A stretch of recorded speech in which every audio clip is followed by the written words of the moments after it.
C'est dans l'atelier de son père, bourrelier de son métier, travaillant le cuir, que le petit Louis, alors âgé de 3 ans, se blesse à l'œil gauche. Tandis que l'infection gagne l'œil droit, Louis perd la vue.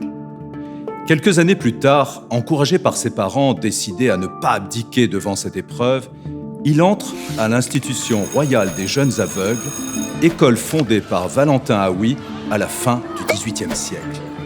Louis va y révéler ses grands talents à la fois manuels et intellectuels. Louis est curieux, inventif, il écoute, il observe, il réfléchit à de possibles progrès. C'est ainsi qu'un jour de 1821, à 12 ans, une présentation faite par un certain Charles Barbier de la Serre va capter toute son attention. Il s'agit d'une sonographie, une écriture des sons. Elle va lui inspirer l'invention d'un autre système, fondé quant à lui sur la représentation de l'alphabet. C'est ainsi que paraît en 1829 un ouvrage énonçant un procédé pour écrire les paroles, la musique, le plein chant à l'usage des aveugles par Louis Braille. Le système auquel son nom sera désormais attaché, précisément système Braille, vient de voir le jour.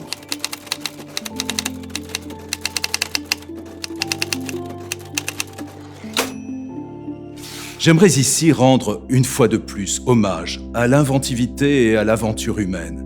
Rendre hommage à ces pionniers qui se sont attaqués à la même et stimulante question de communiquer en situation de handicap. Accéder au savoir, aux arts, s'instruire, échanger.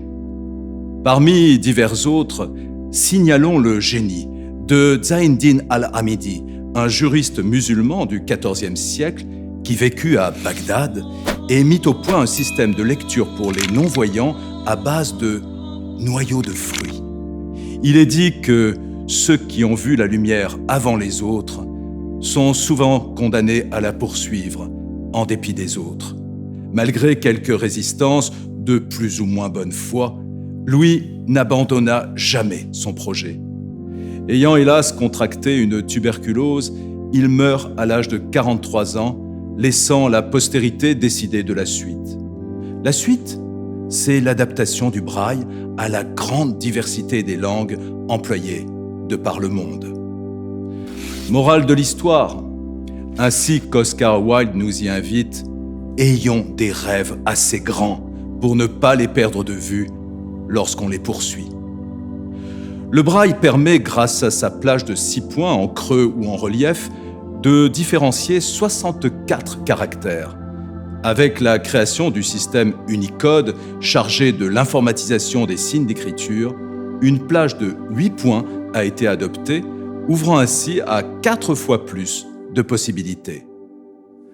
Drôle de monde.